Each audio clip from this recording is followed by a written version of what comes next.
Quick, name that spoon. I bet you said Daredevil, didn't you? Almost any angler would recognize that familiar red and white pattern. We tend to call every red and white spoon a Daredevle.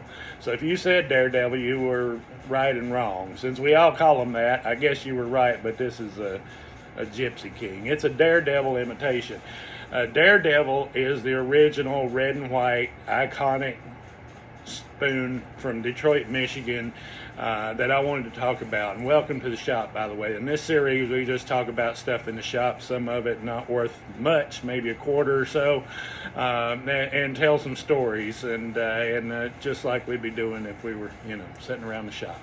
But anyway, tonight I'm going to tell you about Lou Eppinger. So Lou Eppinger, he was a son of a German immigrant born 1877, and about 1905, 1906 started working in a taxidermy store shop in Detroit, Michigan. Well, the owner died, and apparently he had been a pretty faithful employee because by the time he was 19, 20 years old, he owned the shop. And so during the off season, when he wasn't stuffing animals, he started selling fishing tackle. And in the process, in the earlier episodes, we talked about bait casters and how the earlier bait casters didn't have brakes and they were very difficult to cast. Well, he's trying to solve that problem. Mr. Eppinger was with a lure. So he came out with a 2-ounce hammered brass lure, or it might have been copper, probably both, and hammered them a little more in the center than on the outside, so they were heavier on the outside and made them wobble. And tested it in the Ontario wilderness, and they worked. And so about 1917, he started selling them, and out of his shop, and they caught on. And he named them, by the way, he named that lure the Osprey. And the first one was black and white. But people asked for different colors, as you expect they would, and so he started making red and white, and red and white really caught on, and everybody was looking, for them. Now, people started imitating these lures right away, and like I said earlier, we tend to call every lure every spoon that's red and white a Daredevil. Like look at these wobblers. There's some little Cleos there. I like them. Some Great Lakes trolling lures. Spoons have been around for a long time, in early 1800s, and the rumor or the legend is that some guy over in England dropped a spoon. He was I guess eating or something, and dropped a spoon and watched it flutter down. So he decided to put a hook on one and tied it to his line and caught a fish, and that's how spoons got started. I don't know if that's true or not, but it might be. So now I told you named that lure Osprey, but how did it come to be a Daredevil? Well, World War I came along, and you probably heard about the Marines' gallant victories over in Germany. And the Germans nicknamed them devil dogs. Well, according to Eppinger, and he was quite a marketer, that he changed the name to Daredevil in their honor.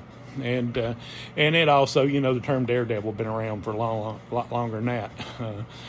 So he kind of liked that, lackadaisical, risk-taking attitude that the lure implied. And you know what?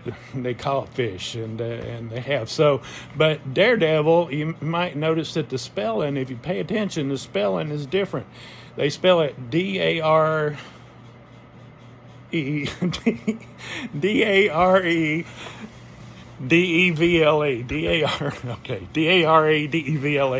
Okay, so the original spelling is D-E-V-I-L. So why did they change the name? Well, Eppingers were German Lutherans and pretty strict, and so they didn't like using the word devil at all. So that's why he says he changed the name. I don't know if that's true or not, because it wasn't long after that they ran an ad in Outdoor Life magazine, and it said, "Cast out the devil and catch more fish." But anyway, they work. So I wanted to show you another lure here while I got time.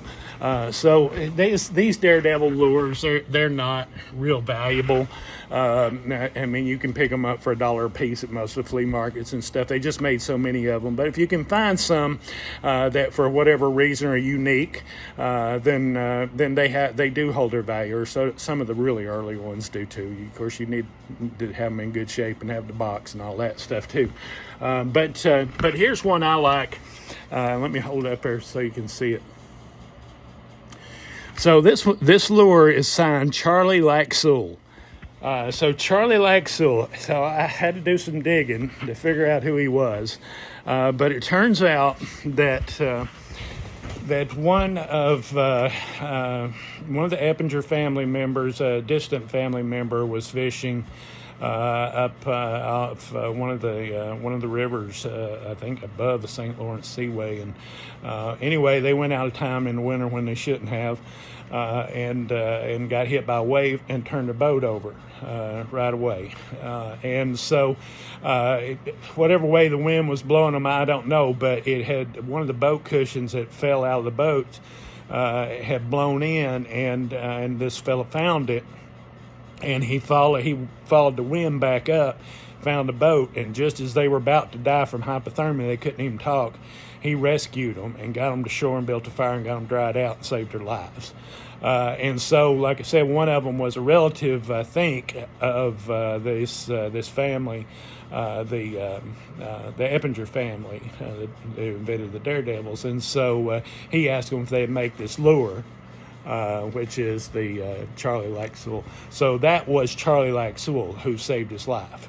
But so he wanted to make the lure in his honor, but unfortunately, Charlie never got to see the lure because his house burned down as they were making it and killed him and his whole family. So it's a sad story, but you know, it's a story that goes along with the lure, and that's why I like fishing lures with a story. Now, my Daredevil story is a little bit different, and I could tell this one for a long time, but it involves an iconic boat. So I don't know if you've ever seen a 1957 Feathercraft. So 1957 Feathercraft Vagabond it's a side console with a windshield.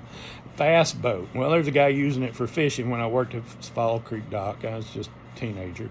And I ran the dock by myself during the week with one of my buddies. And I made a deal with this guy that he could keep his boat tied up right beside the gas pump, which was where you wanted to be. That way you just run down the dock and get in your boat and go. And he could leave it there if he'd let me use it. And he said, well, sure. And I guess he figured I'd use it, once or twice. He didn't know I'd be out there every hour, every day. The dock wasn't too busy during the week. So me and my buddy Curtis, we got out there and we went water skiing. I'd found a water ski. And I still got it up there. It's a Cypress Garden slalom ski, and those were pretty valuable at the time, but I'd found it. And so we became pretty good water skiers. And, one time I was pulling him on the ski, and I was driving that Feathercraft, and I was tying a Daredevil spoon onto a bait caster. We were going rock fishing later on. And he fell off the ski, and I fell out of the boat. When the pressure of when he turned loose, the boat lurched and I went out. And so, as boats do in that situation, you've probably seen it. It kept going in a circle and going in a circle until it got tighter and tighter until all the way down it couldn't turn no more. So we couldn't get in the boat by any means. We were just, floating in the water at that point. And so we swam over to the dock, and I got another boat, and we went out there. And let me tell you something, don't ever try to jump out of one boat into another boat that's moving like that. You can't do it. I've seen some YouTube videos where they did it. I'm telling you, don't try it. It's a lot harder than it looks like it is. So we were thinking we'd just let it, run out of gas, but it was getting closer and closer to some of the buoys and some of the boats on buoys, the houseboats on buoys. So we didn't want them to hit that. So we didn't really know what to do other than ram it. And I didn't want to put a dent on that boat. I mean, those Feathercrafts shine brighter than an Airstream trailer. They're beautiful boats, and I didn't want to damage the boat. But anyway, we noticed that fishing rod that I had been tying the spoon on, the Daredevle spoon, was still in front of the throttle, and it was sticking way out of the boat. So we come up with the idea, my buddy did anyway, that if I could get him close enough at driving this boat, he'd grab the fishing rod and pull it back and pull the throttle handle down because it was in front of the throttle handle. And so we did, and I was able to match the speed, and he jumped up there and grabbed that thing and pulled it real hard down into the throttle, and it stopped. And saved the day, except for one thing. That Daredevil spoon buried all 3 tines of that treble hook up in his hand. Now, I'm pretty good at getting hooks out, but when you try to get 3 out and all 3 buried up, you can't hardly do it.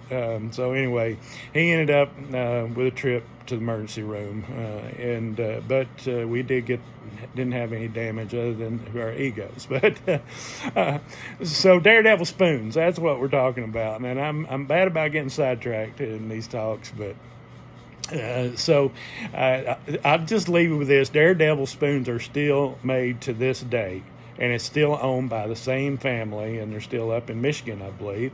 And why not support them?